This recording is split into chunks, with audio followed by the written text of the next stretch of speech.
of Oktoberfest, but not today traditional style Right. of Oktoberfest. Um, Definitely a little on the sweeter side. And just to butt in real quick before you, Jordan, I realized that we weren't streaming to YouTube for some reason, so we should be Oh. now.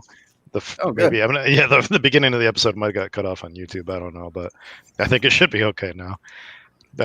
What are you drinking? I started off with let's see if we can get this in the thing. Austin Brothers Oktoberfest from Alpina. So yeah, and yeah, it's Jason. I think mine's kind of along the same lines as yours. Pretty deep, copper colored. Yeah. A lot of it's actually kind of fruity on the nose, which is like a little different on mine. I'd be interested to know what hops they used in this one, but yeah, tastes a lot of bread. It's pretty sweet. I keep moving the can. There it is. Right. It's yeah, it's probably one of the more unique. Unique in a good way. We'll see when I get through the whole glass. Okay. I haven't made quite my decision. I'm still confused. Like the hop profile is not classic. So yeah, this isn't. That's my thing here. So getting educated on Oktoberfests, over the last few days and prep for this show, and learning that, the styles that they serve now are actually the lighter, paler, Vienna style lagers because it's easier to drink at a festival. But even going back in time when they did use a more darker, redder style, it was still drier and more hoppier, I think, than the American style. So I don't know if you've got the breakdown on the difference, but I definitely can tell this is an American style Märzen. It's sweet, it's nutty, it's damn near a brown ale. But yeah, yours did look a little dark when I was looking at it in the webcam there. Yeah, it was pouring. I don't have a clear glass. I should have brought one up too. But it's pouring. It poured really brown, and it's super nutty and super sweet. And nothing against triple brute, but it just doesn't really float my Oktoberfest boat. So I'm gonna fair, pretty quick. Yeah, maybe that's what makes yours an Oktoberfest, Jordan. right, yeah, that's what I was just like. Maybe it's not meant to be like classic style, but it says on the side here, brewed in the traditional style, rich caramel notes, balanced beer with a smooth. So tradition. It is pretty smooth, but Brian, do you have any history you want to share on the tradition of Märzen lagers or Oktoberfest? Well, I'm sure we all know a little bit, right? Like in our reading. So Oktoberfest originally. It's funner when you say it, so I can lay down some. It came about as a wedding celebration, right? So in Munich, in Bavaria, and I can't remember the exact names of who, but it was basically just two members of royalty came together to get married, and the prince decided that it would be like a really fucking cool idea to have like a 5-day celebration with it ending in a horse race. And so the king at the time, was just like, hell yeah, that sounds like a really amazing idea. Like, let's have a fucking party. And so they had a party, and everybody really liked the party because not only was it like, for royalty and stuff like that, but they're like, hey, everybody in Bavaria, like come, or in Munich, I'm sorry, come like hang out with us. Like, and so like basically the entire city came and like partied, and it was just like a hit. Everybody really liked it. And so it continued on for a while. Obviously they didn't have any like weddings to celebrate year after year. So eventually like the planning and everything went to a committee to decide, what's going to be drank and stuff like that. And they were, I believe, like originally they were drinking some sort of, it was like a Munich Dunkel was the original, yep, like Oktoberfest beer. And sometime around like, going by memory here, I want to say 1870-ish. I found a few different sources on this. One source said Spaten started brewing, like the original, like what we know as like Märzen, like Oktoberfest beer.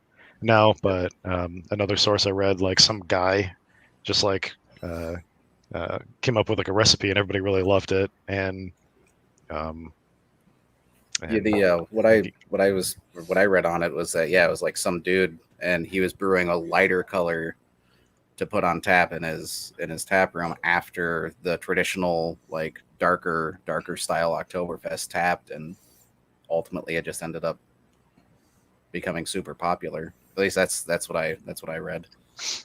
Yep. it's all over. I know there's like an official There's about 100-year span where some shit happened. yeah. Yeah. If I keep They fucking with my stopped glasses because I'm serving- trying to get this bug out. Okay, I got it. Enjoy. I'm going to go into I'll stop odd fucking with sides this beer. next. Wow, that was fast, Jason.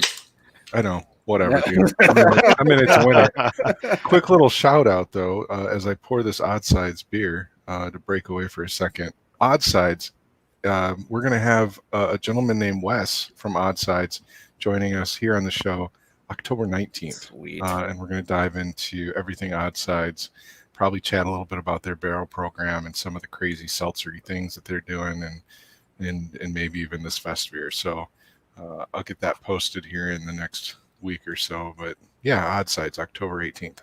Sweetness. This one, let me try to do this. It is more of a pale color. It looks a lot better. Yeah, So yeah, sometime definitely around not like not red. 1990 or so, we started switching to these guys. Yes, So that was a decision made by the local breweries that were part of the festival, right? Like Polliner and Spitzen and yeah, so in Germany, by law, actually, only 6 breweries are allowed to brew Oktoberfest beer. And I believe that's, you said a few. It's I got 'em Augustiner, right here. Hackershore, Hofbrau, Lowenbrau, Polliner, Spaten. Spot. Yep. You got them all. Yeah. And so not only are they the only 6 allowed to brew officially labeled, Oktoberfest beer, but the type of beer that they brew that's labeled as Oktoberfest beer is decided by that committee every year. And yeah, back in the 90s, they're like, hey, times are changing. People are, sort of liking this lighter, sort of like a stronger Helles now. And so everybody came up with their own recipe. A lot of them had their own recipe. A lot of these breweries call these beers like Weisens as well, or Weisens, I guess. So you might see like WISEN as he's labeled, but it's Oktoberfest is happening right now. It actually begins mid-September. It runs to the first Sunday in October. it would be if it wasn't canceled, at least. Yeah. Well, Yeah. in spirit, goddammit. In spirit. So it's a warmer time, and it's these heavier, maltier. This one's really malty and caramely too. I enjoy this one, but I'm really just hoping for a light, crisp. I'm not going to get it with these. What the hell? Nobody wants to be drinking these heavy, sweet, big ass, malt bombs by the big tankard. They want light, crisp, clean. Yep. Speaking of tankards, I guess since we were talking about Oktoberfest, while I was doing my research, I came across the world record of the world record Stein carry. Dude carried like 30 Steins. Watched a little video on it. It's like those are liters, aren't they? So It's like 2 30 hands. liters of beer. Yeah, God, that's got to be heavy, not to mention the coordination. Yeah, no joke. It was just I probably watched the video 2 or 3 times. I was like, yeah, I wouldn't even be getting like two is enough for me. well,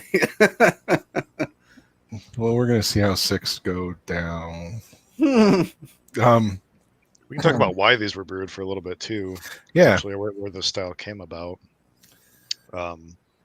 So I think a lot of us know like the whole old, beer stored in a cave, from March until September sort of thing, and for the most part, that's I think that's correct. Like somewhere back in,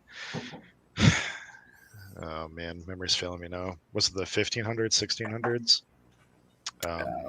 a very outlawed brewing, basically during the summer months. Yep. So September was 29th. It could start. Yeah. Was it? Yep. At least that's what I read earlier. Yeah, it's tomorrow. Hell yeah. Cheers. So yeah, what are you gonna do? People want beer year round, right? I want beer year round. So beer basically just got brewed and set aside in either caves or areas near the Alps or something like that, where it was cooler and and unknowingly and thankfully began sort of genetically steering the yeast to be able to produce beer in like lower temperatures and with cleaner flavors and stuff like that. And they were basically lagering, in their cold storage before refrigeration and stuff like that. And they'll pull beer out year round, and yeah, that's basically where this came from. And then of course that became the beer of celebration. Yeah. And I think it's funny how this is definitely the beer is made in the spring. It's meant to be lagered through the summer and then served in October, or in September, October. But a lot of people, I think, in the homebrew community, I heard of people talking about brewing these in the fall and drinking them young. And it's the fall. I want to brew an Oktoberfest. Well, you should have been brewing that 6 months ago. Is that your stake? You'll die in those? No. Because there's fucking Vike that'll get you there in a day and a half, and I mean there's ways to do it, I'm sure, but no, it's just it's not a style. You hear about people talk about, oh, it's wintertime, I want stouts, or it's summertime, I want this, or it just sure. I laugh at that about the time of years that you're supposed to do the beers or brew the beers. Man, I'm only one in. Got to eat dinner first. Already there, Brandon. Yeah, I have not had Hacker Shores Oktoberfest. It's absolutely my favorite. You just like people over in Germany or anywhere in the U.S. really have their own favorite. Some people are Augustiner, like Spaten, like Hofbrau, like. I'm a Hacker Shore guy. I don't know why. I'm a Polliner guy. There you go. Yeah. I do don't like know Polliner. any of the German styles. I'm a Bell's guy. Yeah. I will say yes, Bell's for things that I can find readily, and that's honestly one of the reasons why this time of year is one of my favorites, is because I love going out and trying all these different styles. Because as we've seen tonight, like here's my my new one, which is this is Left Hand Oktoberfest. Nice. A lot lighter than the other one, but you get such a variance in the style here in the U.S. So I absolutely love the search, going out and trying these different styles. But yeah, I mean, you can't. I think Bell's comes closest to some of the German styles. I laughed when I bought just one Bell's for the 6-pack. I went to, and I'm like, come on, I should just go buy a case. Like, this is silly. Yep. But I did. I just bought one. I haven't picked up a case yet. I should. But yeah, Bell's has always been my go-to Oktoberfest. I can't actually say, I mean, I'm sure I've tried a Polliner or whatever, and a Spaten. I probably have, but they don't stand out. Like, I need to go and buy some of the German styles and try them. Just like sit down with them, yeah. Yeah. They're and we may have talked about this like a couple of minutes ago, but I definitely think that like our American styles are more sweet. We especially as like homebrewers, like if you read recipes for Märzen's, it's like melanoidin. And so what melanoidin is sort of that, I don't want to call it caramely, but it's that sort of sweet, I don't know, how would you guys describe it? Like it's a sweet, it's a particular kind of sweetness, basically. It is. It's a medium roasted malt, right? That is sweeter, adds more body. I don't know how to explain it yet, because I always just use the term. It's basically just like a very specific sort of darker malt sweetness, I guess. And it doesn't necessarily have to come from like melanoid and malt. You can get melanoid and flavors from boiling down the wort a little bit and stuff like that. No, Michigan, American Märzen ales, American Oktoberfest tend to also use a lot of caramel. I think caramel malts to bring in the color.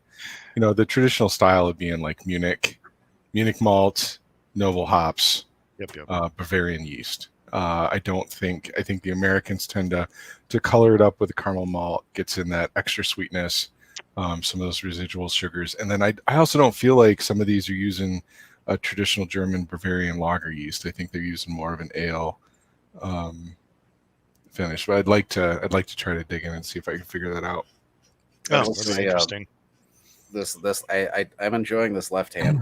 It's pretty good. I would recommend it. Coming from a Bell's Oktoberfest lover. Yeah, just looking at the differences on the can on whether or not they say specifically, lager or Märzen. I'm like trying to see if there's any difference. I will say that both of these American Oktoberfests, or I guess one is an Oktoberfest. They're both a bit higher on the ABV. This one's the one from left hand 6.6. So I think BJCP is 5.8 to 6.3. If I remember reading up on it earlier. Okay, well, which the is same for Oktoberfest is Festbier. 6, so that fits it. But the left hand's a little high. I was always in the mindset that Festbiers were a little bit of a lower ABV, but that's not apparently the case. Style-wise, at least according to the BJCP, they have the same. So the melanoidin on Weyermann's website, melanoidin malt, it says it's adds a rich malt sweetness, caramel toffee flavors. It looks like it just doesn't attenuate out. But it's funny. It's like some of the comments say essential in an Oktoberfest. It's essential. I mean, I would agree that but the flavor traditionally though, it's probably not in. Yeah, definitely not malt specifically designed to add that flavor. It was, I would probably guarantee that this Hacker Shore, Märzen doesn't have melanoid and malt in it.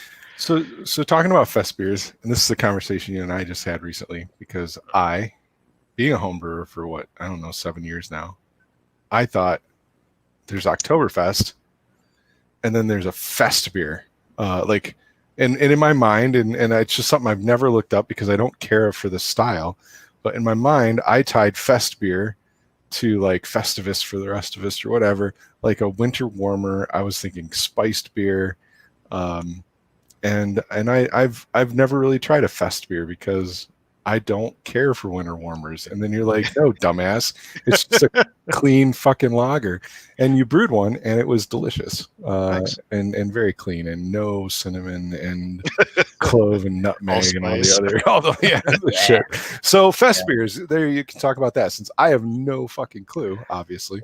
Well, if we're disclosing our deepest, darkest beer secrets here, I have one too. Back when I first started getting into beer, and pumpkin beer, has been a thing for a long time.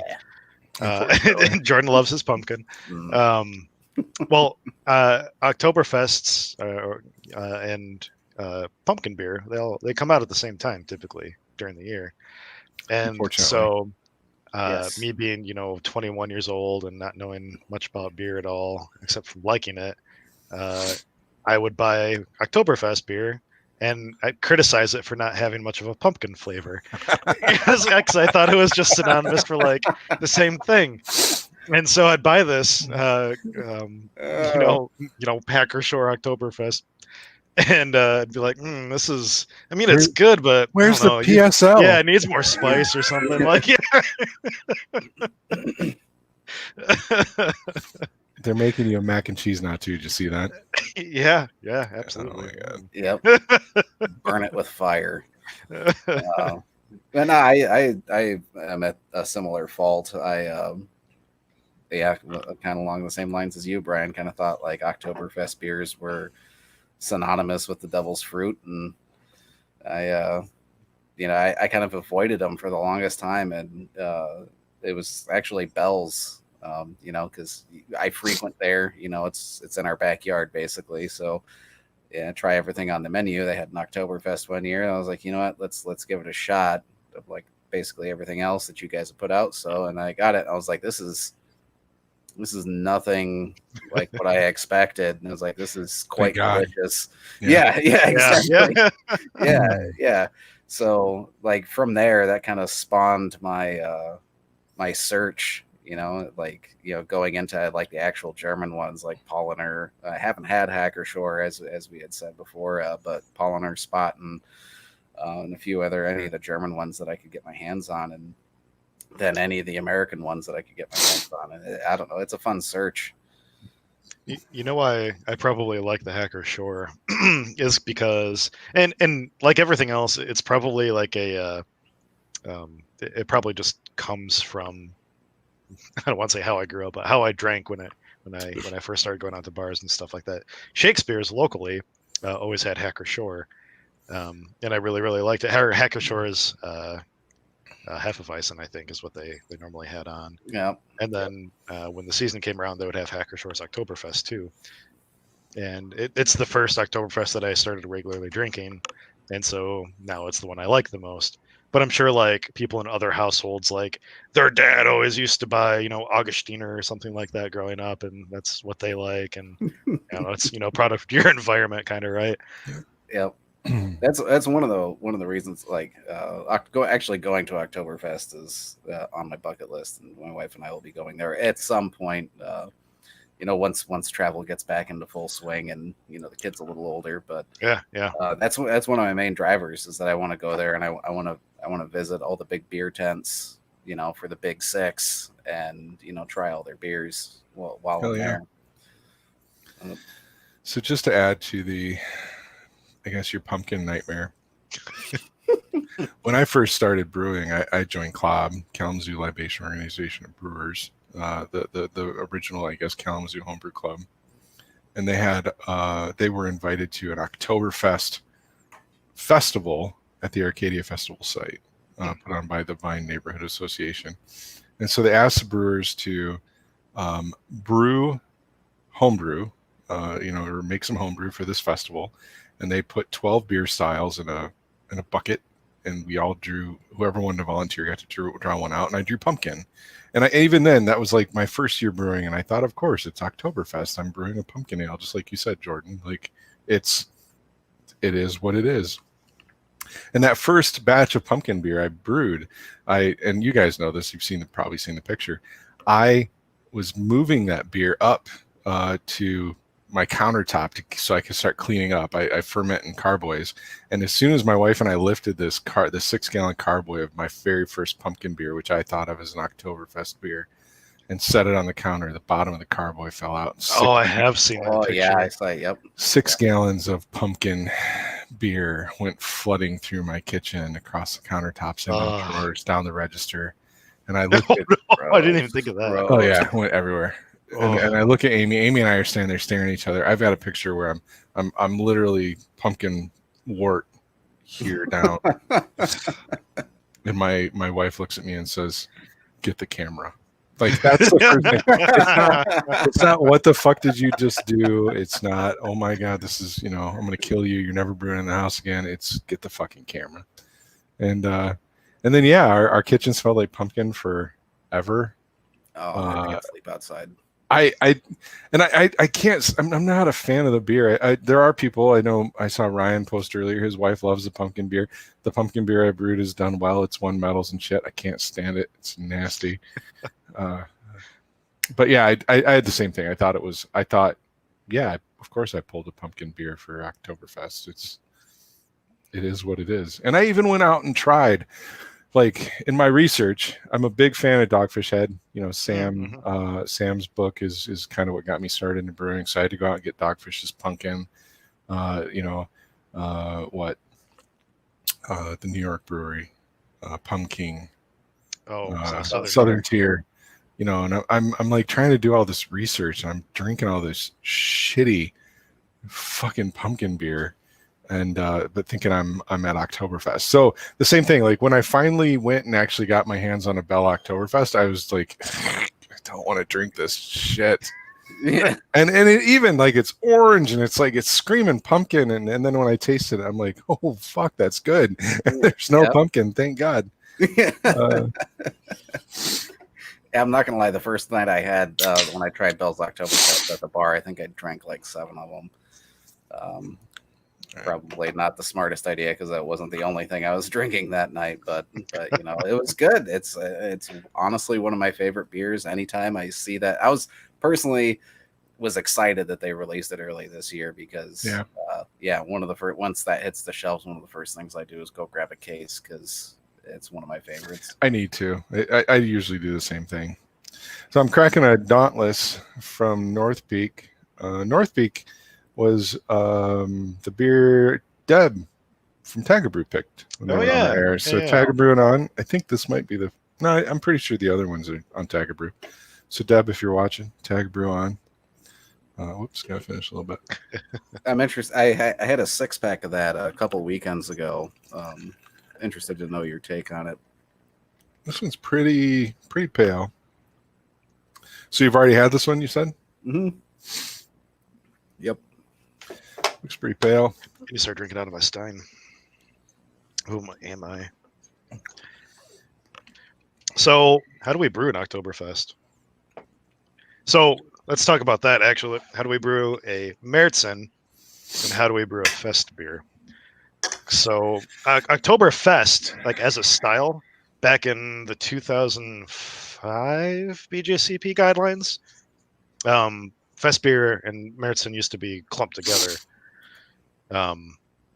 And so now they're separated. Festbier and Märzen are actually on 2 separate categories. Festbier is under pale malty European lager, and Märzen is under amber malty European lager.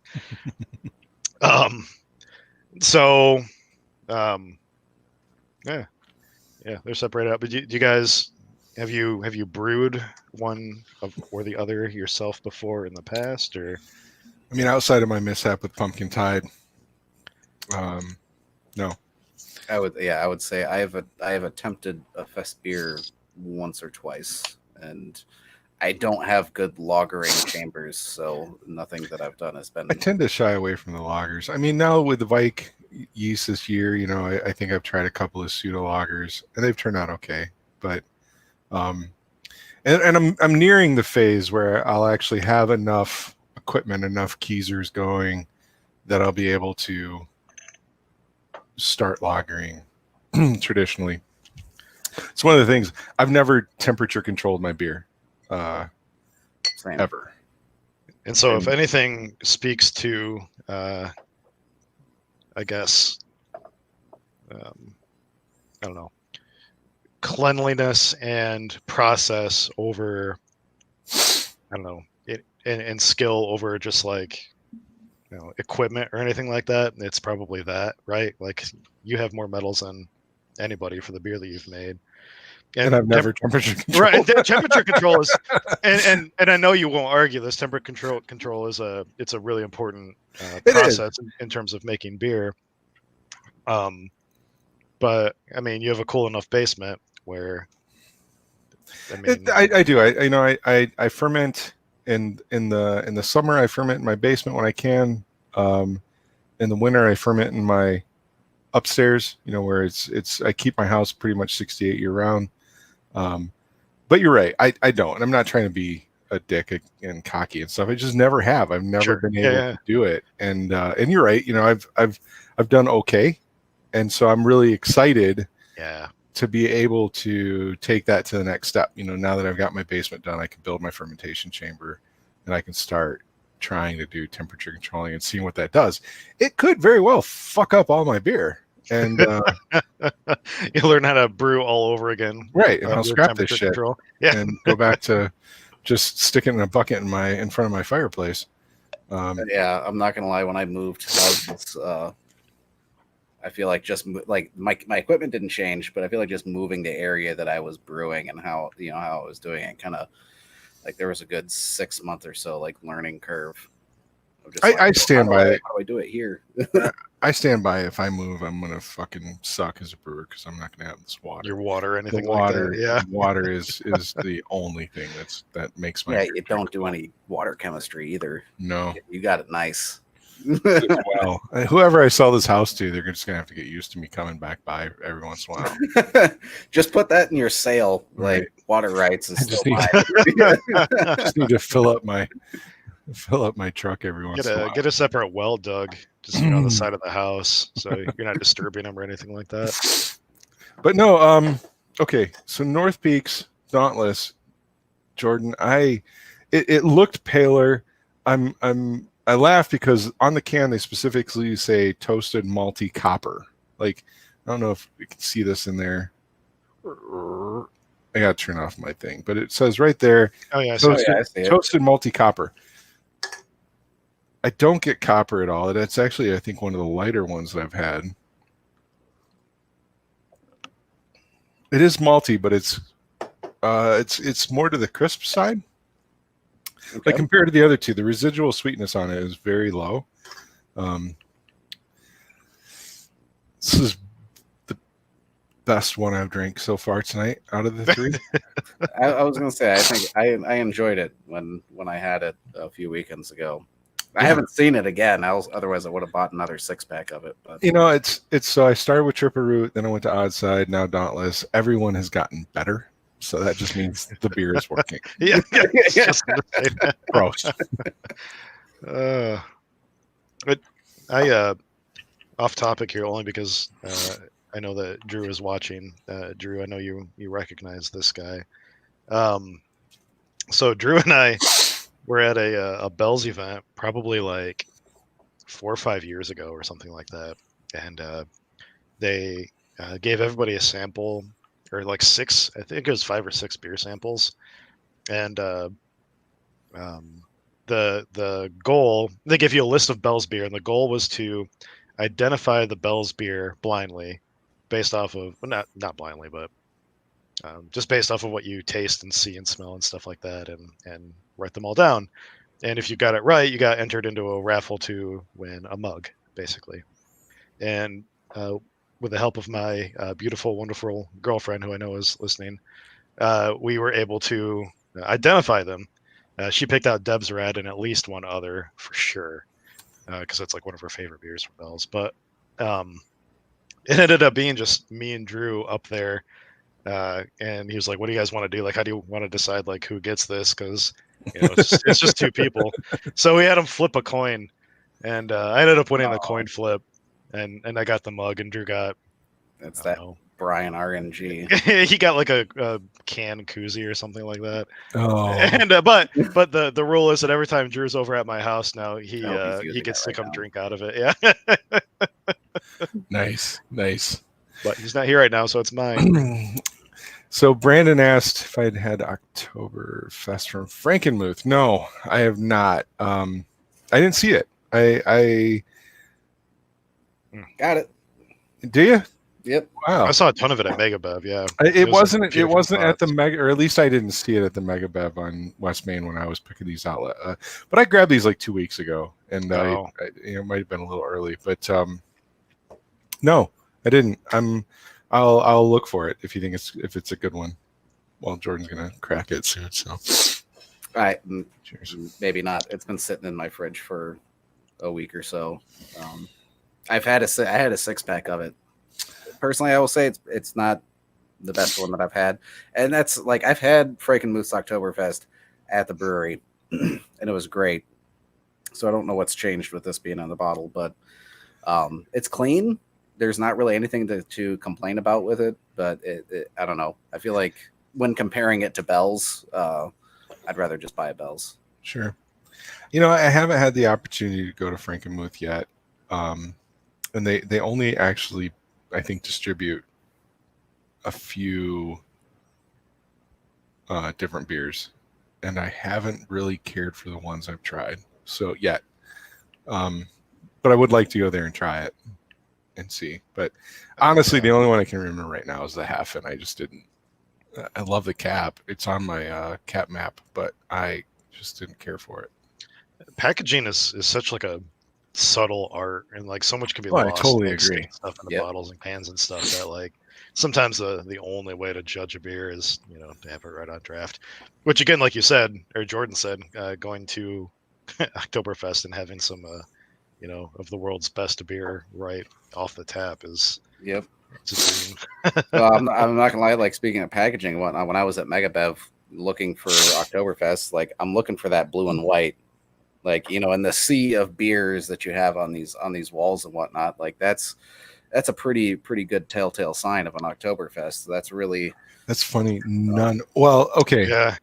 Out of the 5 beers that I have, or 6 beers that I have, the only one that has the blue and white check is Pigeon Hill. And Yeah, it's very limited on their can. Yep. Yeah. Yeah, it is, and that's why like it's. Yeah. And I think that's one reason why they do it that way. Like you even have like Rochester Mills, and that's like.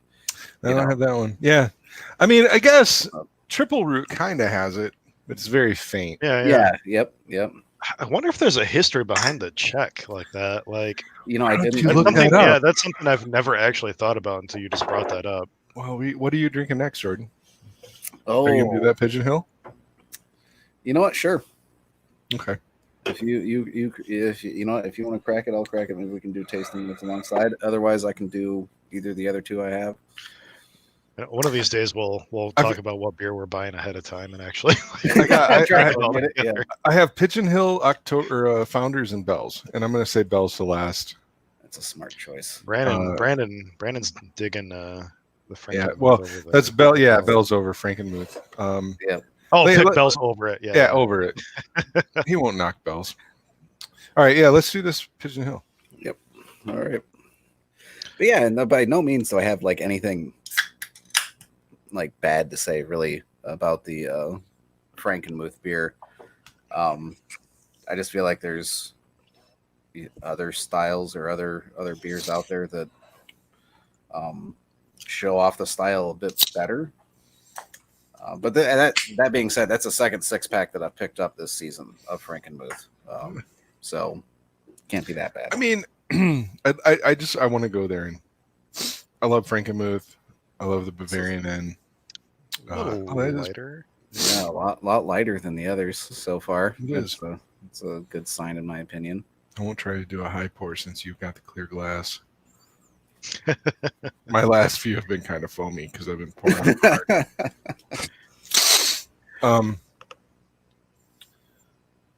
But no, I all I can say, I'm not trying to knock their beer. I'm not against. There's only a couple of Michigan breweries that I absolutely hate, and I won't name them on air. So fuck that. Off air. I'm curious. Brandon did some Googling for us. I'm not gonna post the comics. I don't even know if you can click on it, but apparently there has been an Ask Historians comment. Brandon, message that to us in Facebook, please. Well, we should be able to. I don't know if I click. I can't copy it. Yeah. Yeah. Fine. But I can find it. Yeah, here we go. So, blessed Google. The diamond pattern in heraldry is called is that lozenge, and dates back to Otto II of Bavaria. So here, back to Bavaria. In 1242, he inherited the country of. I'm not going to read this whole thing out loud. Let's see if I can find the TLDR here. Basically, it goes back to a coat of arms. That would make sense. Yeah. The lozenge pattern became the default pattern for Bavarian armies. Thanks, Brandon. And now it's, because Bavaria and Oktoberfest and stuff, now it looks like it's the traditional background for. So this says the blue and white colors are obviously from the Bavarian flag. That makes sense too. Yeah. All right. Cool. Great. We see everybody came out of this show knowing at least one thing tonight, despite all of our rambling. So go us. if they tuned in, and the 8 of you that are currently watching, I appreciate you, every one of you. But you really just tuned in to watch us get drunk. Probably, yeah. Let's be real. We have no guests. All we're doing is drinking beer on air. Let's not lie to each other. Cheers. What are you thinking of this? This is my first drink. Falling behind, man. It's my first drink of the 4th fucking beer. Damn, 4th. Oh, that's right. Yeah. Okay. It is surprisingly malty for the color. Yeah. I get almost zero hop characteristic at all. I get malt, carbonation. All right, Drew.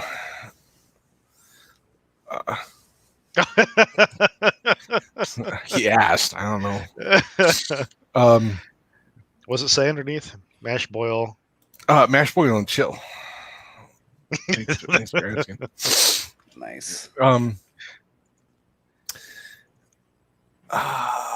Not a big fan. It's just malt water with need some hop balance or something. There's no hops. No, Yeah. I would agree. Like there's kind of a flavor in this that I'm not a huge fan of. That's the Pigeon Hill. Yeah. It's like a little sour, in my opinion. I don't know, maybe that's just a can that I have. For some reason, and I'm not, if we ever have them on an air, we'll delete this. For some reason, what came to mind was eggs. So I don't know if that's a sulfury. For some reason, there's some keepers of craft people here, and we had a tasting presentation last month, and one of the coolest things that came out of that is like if you taste a memory, like that's okay. Like tasting it doesn't taste like eggs, but it reminds you of eggs for some reason, right? No, it kind of tastes like eggs. Oh no. I don't know. I don't get eggs. I don't. God damn it, Pigeon Hill! I love to have you on air, but that shit's got to go. No, I don't like that one. I don't know what it is. It's too malty, no hop balance. Let me look at their can. And honestly, I need to do that if I'm going to get through the other two. Yeah, that's fair. That's very true. I'll probably. And who brought it was probably you, Jason, that brought this up earlier. Is that a lot of American Oktoberfests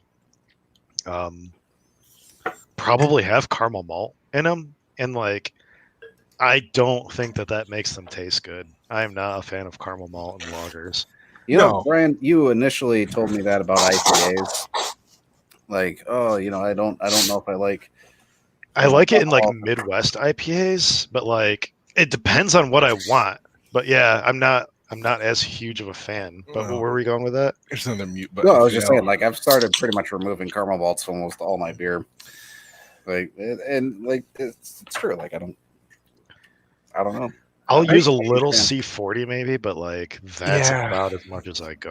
I was going to say stouts. I'll put in stouts definitely, but honestly, my flagship IPA, I mean, Judgment has caramel 40 in it. Yeah.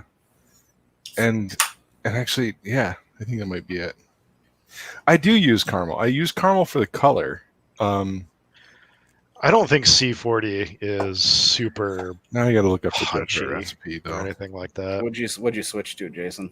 I went to Founders. Let me pull up Beersmith. Also curious to know what you think about that. I'm on to. I'm really hopeful for this one because Brian was like, "Oh, the Founders one is good," and the price is definitely right too, especially for the 15 pack. Yes, the price is right. I will buy it all day for that price. That's because they're a big fat sellout. Just kidding. We'd love to have Founders on too. So, hey, this episode's getting deleted, folks. Yeah, that's a little darker, Jordan. Yeah, it is. Yep, this is Rochester Mills. Oh, so I actually use in Judgment in my flagship IPA. I actually use 80, 1 pound to 80. Wow, that seems like a lot. It's 1 pound, but it's only 4% of the grist. Okay. I call something like that like a. I think like Two Hearted probably has about that much caramel malt in it. Well, so when I was building that with Trevor, if we go way back to the very first episode that we ever had, so I took me and my buddy Ryan and his dad, we sat through Trevor's lectures on how to be a home brewer, and then I showed up at Pop Up Brewing like 2 days later, and I'm like, I'm ready to brew beer, Trevor. And Trevor's like, what do you like? What do you want? And I'm like, I want an IPA. I want it to be citrusy, but I like red beer and blah, blah, blah. And we walk through the store and he's like throwing shit in my arms. He's like, try this and we'll add a little bit of that and a little bit of this. And, and it turned out to be a great beer. First beer ever, won a medal. I'm happy with it. Yeah. And I've brewed it every year. Actually, this year, that's the one I called you about, Brian. This year, I was super excited because I've never really been happy with Judgment. I called it Judgment because I thought, if my first beer that gets judged sucks, then I'll never brew again. And I actually named it after my guild in WoW. I was just gonna ask that. Yeah, it is. Saying that I'm a member. Yeah. But then it got a medal, and then I went from there. But where is it going with this? I can't remember. I called Brian this year because I brewed a batch of Judgment. I brewed like the 9th batch of Judgment or whatever, and I'm like, Brian, I actually like this one. Like, I really fucking like this version. And then every competition got canceled. and nobody got to drink that beer. Of course. Yeah, except me. I liked it. I enjoyed it. Hey, that's all that really probably matters. tried Man. I think. I'm sure I gave you some. I can't remember. Is that did you gave me a few beers over the course of this. Did you give me a little bit of Judgment? Probably. I think so. I think so. Yeah, a little crowler or whatever. Yeah. I liked it. Yeah, that was good. I will say that maybe some of my dislike for caramel malt came about with me being a new brewer and like a lot of recipes calling for caramel malt, whether it's necessary or not. And every new home brewer, I mean, you're gonna brew a couple not so wonderful beers, even not so new home brewers. Occasionally brew, dumpers and stuff like that. I think I've dumped at least one this year probably, but if you haven't dumped a beer, you're not a home brewer. Yeah. But sometimes maybe I think that I associate those flavors with some of my first homebrew, and not necessarily with what they're actually representative of. So I'm starting to turn tail a little bit on caramel malts. They definitely have their appropriateness. In fact, my next New England is actually going to have some C40 in it, which I've never done before. So caramel malts are great. I really think they're great in stouts. They can add that depth of flavor and the characteristics there. If you're just going with dark malts, chocolate, carafoam or carafe, and black patent, you're just getting all of the chocolate bitters, the dark bitters. Adding some Crystal 120, Crystal 80, will give you that fruity raisin sweetness underneath, the plum or something like that. And just add some complexity. It does. It gives you a lot of complexity and depth. And I think Crystal is great in that aspect. But Crystal can go. So, there's when you're working on recipe design, you definitely want to focus on, the ratio, right? That you put these adjunct malts in, and Crystal should never cross, like that 5 to 10% range, because, what can be a subtle, like plummy raisin undertone or that nice caramel, body can quickly go to, prune juice. Yeah. I'm glad we're talking about this because I'm drinking this. Really on topic. It's because I feel like this has a lot of caramel malts in it. Like there's a certain like sweetness and almost like resiny flavor to this Oktoberfest that you normally like wouldn't find in like a classic style. It looks good. I mean, I like the color and everything, but you can get the color out right, of like a quarter of a pound. right. But if I were, I would prefer this in a 12-ounce can. I will say that much rather than Or maybe an 8-ounce can. yeah. Every brewery, if any brewery watches, which nobody brewery does, anybody that cans an imperial stout or bottles an imperial stout should move to the 8-ounce format.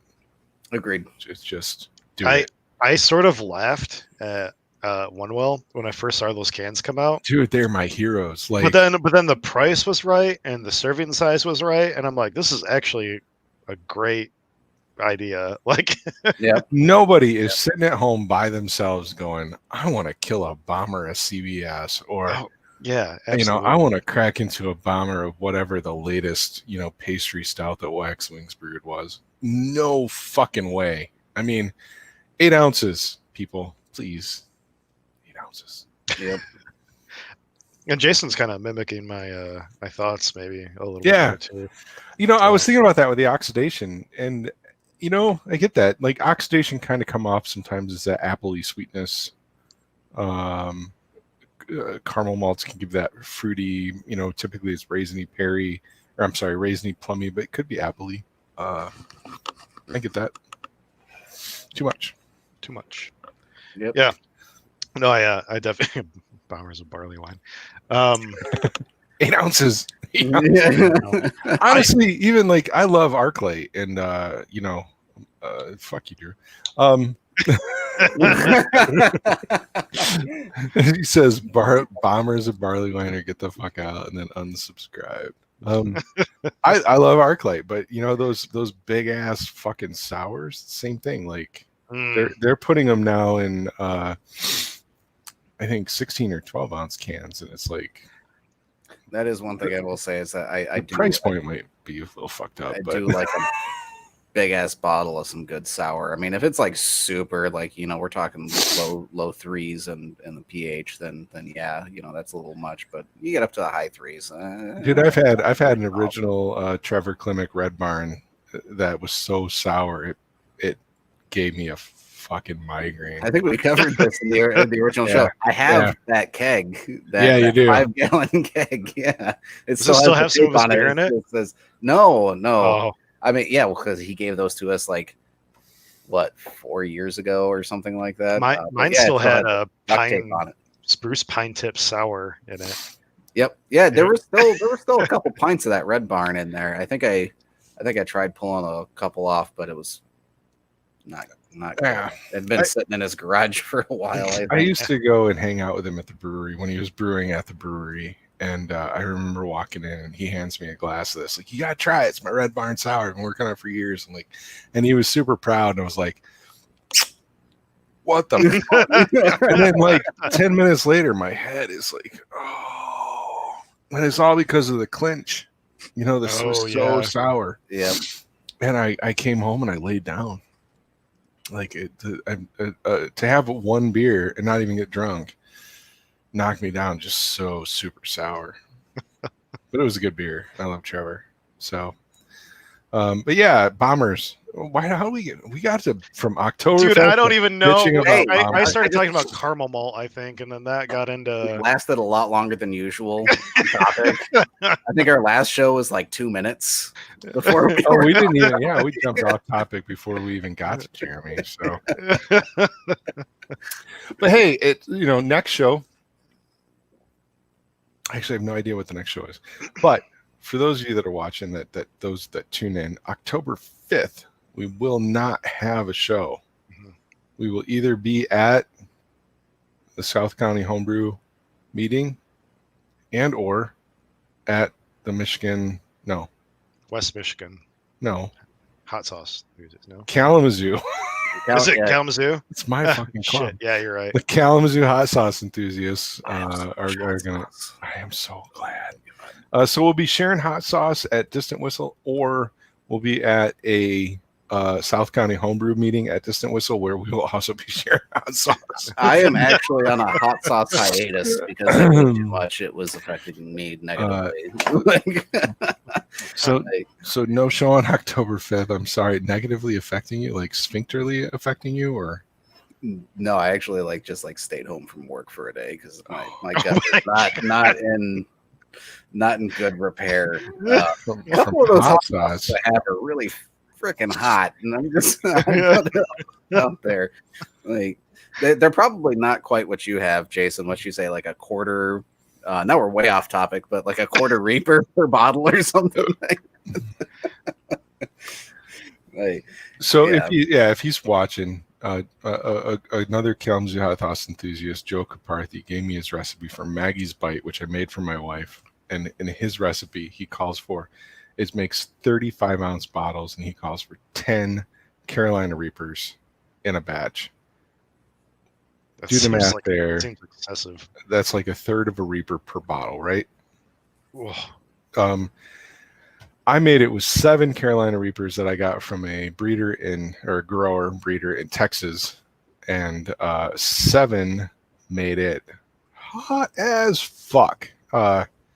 Way hotter than any batch that I've ever gotten from Joe. So I don't know if there's a variance in peppers or whatever, but okay, I do think I have you beat there because I was just doing the math. I made a 4-cup ball jar, and that had 5 Reapers in it, and that makes 6 5-ounce bottles, 5 or 6 5-ounce bottles. Dude, just we stayed home. Yeah, just cutting up the Reapers, I was getting flashbacks to eating the Reaper. PTSD. But yeah, anybody that's watching can search on Facebook for Kalamazoo hot sauce enthusiasts. Please join the group if you're local. If you're not, I don't give a shit. You can find a video there of Jason puking. There's a video of me puking up a Reaper. Yeah. Fuck you. I ate one, Brian. Yeah. Dude, after trying that Death Nut, I don't want the Reaper. But yeah, was killing me. Cutting up Reapers the other night was sending me into flashbacks. So anyway, last Oktoberfest of the night. We can talk about brewing Oktoberfest, Festbiers for the last little bit. So and I know we've been using all sorts of different words like Oktoberfest beer and Oktoberfest and Märzen and Festbier and stuff like that. So just for what? Nothing. Never mind. No, Never mind. I was just gonna say for clarification purposes, Oktoberfest beer is a group of beers that's sold during Oktoberfest in Germany, and Oktoberfest beer is whatever the committee chooses for them to brew that year. In America, Oktoberfest usually means Märzen. In Germany, only 6 breweries that we talked about at the beginning of the show can brew Oktoberfests. And it's one specific style. It's Festbier right now, and it has been since the 90s. But over here, Oktoberfest doesn't necessarily mean the same thing. We think of it as Märzen, but we also have Festbiers over here. So just that for clarification. When I talk about Oktoberfest, I'm talking about probably the American Malty Oktoberfest, the Märzen beer. I don't see a lot of American breweries brewing Festbiers, though. No, we don't. And I think that they would probably kill it if they did, because I think they're easier to brew I'd buy the shit out of it, than Märzen's. Yeah. Drew, I know you're listening still. Get your shit on next year. Brew Festbier.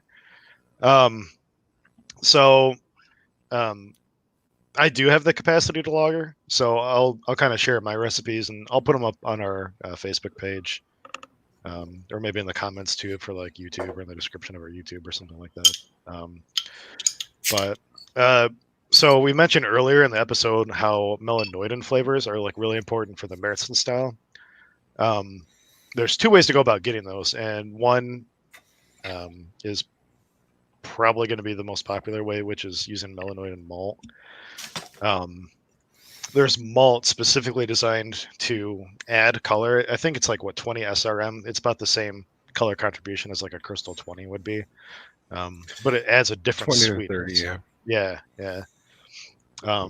And so my Oktoberfest for about a 5.5 gallon batch is about roughly 50% Vienna malt, 35-ish% Munich, 15-ish% Pilsner, and 2% Melanoidin.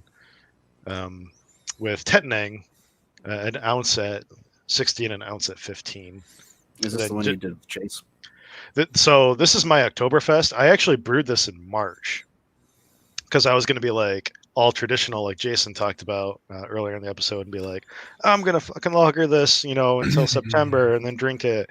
And then I really, really liked it. And I drank the entire thing in like 3 weeks. So, it's hard but not I to. drank it and it's good fresh. Like, Cheers to your lack of self-control. yeah. Roast. It would have tasted different now. I have no doubt about it. I don't think that a fresh Oktoberfest is necessarily better or worse than, a 6-month lagered one. It's just a different beer, probably. It has lots of time to clean up. As we all know, beer ages and does things, as time goes on. Being colder, maybe affected those aging processes are slowed down a little bit, but I mean, different things happen. And I don't think that, honestly, and I went and looked this up just to sort of see like if anybody knows like what chemical reactions are happening during like the lagering process. And it's just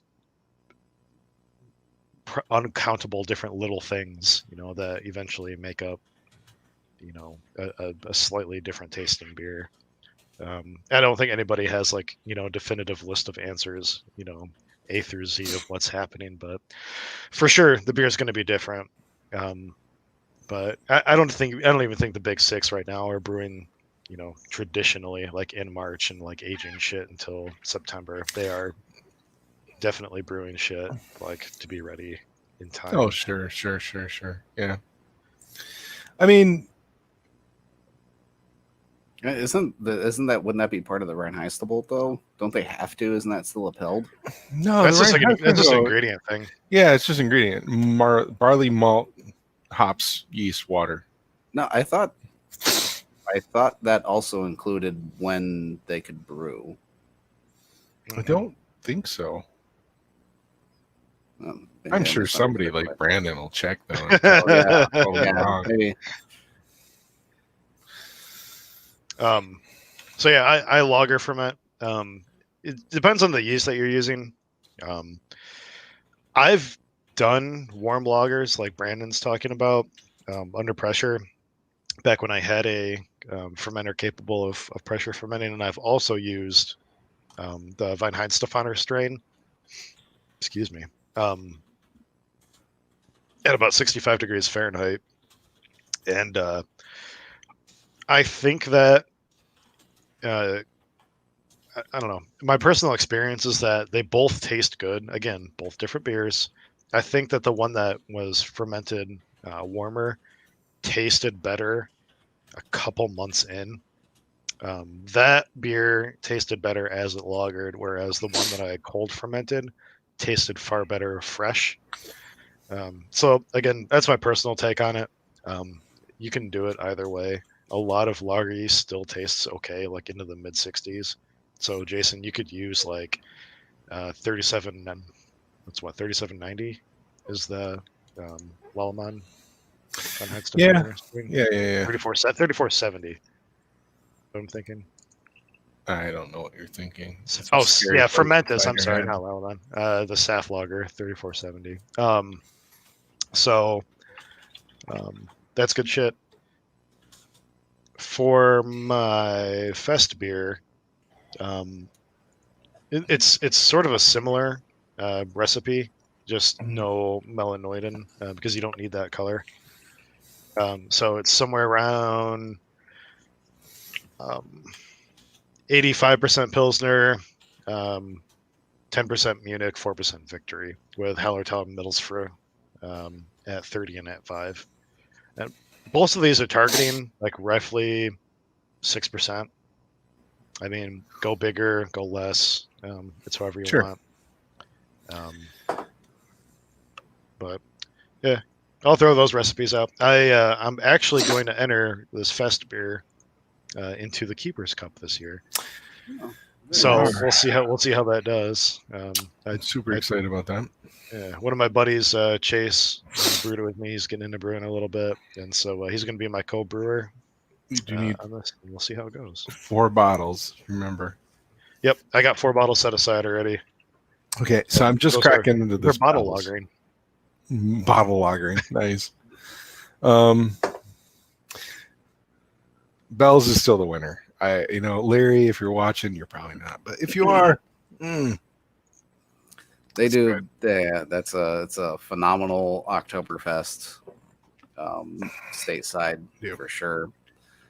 I'd So actually like to take them and stack them up against some of the other German ones. And I've been debating about when to start reaching out to Bell's to see if they want to come on the show, and I almost think so. This is our 17th, 19th. 19th. wow, This is our 19th episode, which is super cool. But maybe when we hit 1 year, I'll see if I can get Larry. Okay, yeah. yeah, or, that sounds or John. good to me.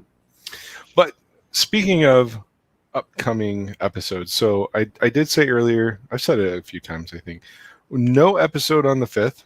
We're going to be either drinking homebrew with the South County and or eating hot sauce. October 19th is going to be Odd Sides. Wes from Odd Sides is going to come on and talk all about Odd Sides beers. And then the 12th, which is the week in between, I'm actually looking to line up Nikki D from Michigan Homebrew Cup. Yeah, that'd be cool. And Nikki may be joined by Dan Frechette if he'll answer text. We're texting right now. I send Dan too many dick pics, so he doesn't answer me anymore. Dick Cheney. Yeah, Something like that. So anyway, hopefully October 12th will be the Michigan Beer Cup.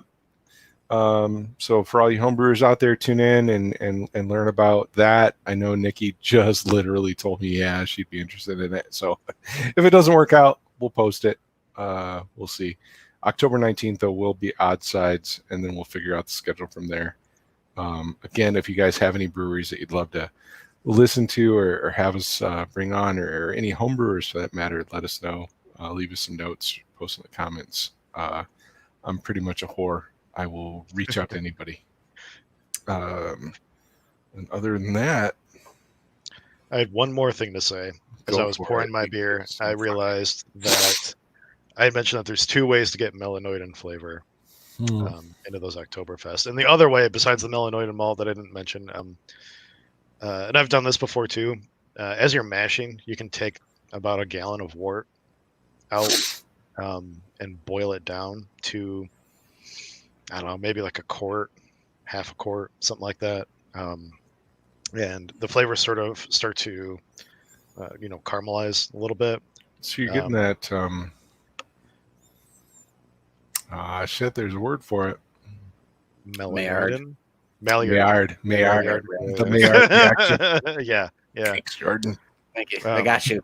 Because I mean, at that low a volume in a pot and at that high a temperature, the theory is that the wort right at the bottom of the pot is hitting those higher than 220 temperatures, maybe 230, 240 upwards. Yeah, I actually really like that process. I experimented with it. I'd never done it, because when you're a first time home brewer, everybody's like, don't boil your grains. Like, doing a decoction mash, which is, what you're talking about. Just take some of your bottom wort, scoop some shit off the top and dump it in. And there's, after talking with some of our members, Art was the one who sent me the article on it. There's apparently some, I guess, new style of doing it where you just boil the whole pot for a certain amount of time. And there's nothing, it's like, you're not going to hurt it. Like, No. I know we didn't go into like mashing processes and stuff like that much, but one day we will have like a mashing like episode because it's just such a fucking complex topic. Oh, that's There's so many ways to do it. Yeah. Oh, October 26th, we'll talk all about matching. now we're tied into it. There we go. How you feeling, Jason? Should you have started with bells, or is it a good finisher? No, it's a good finisher, dude. I still love this beer. It's malty, but it's tasty. It's hoppy. I mean, not hoppy, but I get enough hop characteristics. It's balanced out. Bells knows what the fuck he's doing. Good shit. Yeah, it's good Well, shit. I'm good. I don't have anything else to say on Oktoberfest beer besides Prost. Prost. I can't roll my R's. Are you supposed to roll Prost. R on that? I don't even know. Drew will tell us, but cheers, gents. Thanks for letting us ramble. I know we only talked about Oktoberfest beer for 1/3 of the episode. This is what that's what you can expect from us. Yeah, exactly. Yeah. But those of us that stick with us every week and watch, I appreciate you. Fuck it. Fuck it. Have a homebrew. Chill. All right. Have a good night. Guys all. We'll see you in 2 weeks. Roll the R. Drew says roll the R. All right.